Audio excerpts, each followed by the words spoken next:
បងប្អូនចាការធ្វើដំណើរពីប្រទេសអេស្ប៉ាញមកកាន់ប្រទេសហូឡង់វិញនេះគឺពួកខ្ញុំបានឆ្លងកាត់នៅកន្លែងបង់លុយជាច្រើនចាកន្លែងបង់លុយដើម្បីប្រើប្រាស់ផ្លូវ highway ហ្នឹងណាចាប្រទេសបារាំងហ្នឹងប្រទេសអេស្ប៉ាញហើយនិងប្រទេសប៉ូទុយហ្គាល់ពេលយើងប្រើប្រាស់ផ្លូវ highway គេត្រូវមានការបង់លុយអញ្ចឹងណាបងប្អូនបញ្ចូលបង់លុយគេតាមគីឡូម៉ែត្រដែលយើងបានឆ្លងកាត់ផ្លូវហ្នឹងអញ្ចឹងណាហើយក្នុងរវាងប្រទេសទាំង3ដែលយកលុយក្នុងការធ្វើដំណើរតាមផ្លូវ highway ហ្នឹងឃើញថាផ្លូវរបស់ប្រទេសបារាំងមានសភាពល្អជាងគេចា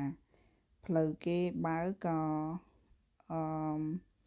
130គីឡូម៉ែត្រក្នុង1ម៉ោងចាបងប្អូនប្រទេសអេស្ប៉ាញក៏អញ្ចឹងដែរគ្រាន់តែថាផ្លូវសភាពផ្លូវហ្នឹងគឺប្រទេសបារាំងបើប្រៀបធៀបទៅប្រទេសបារាំងគឺល្អជាងចាប្រទេសអេស្ប៉ាញនិងប៉ូទុយហ្គាល់នៅមាន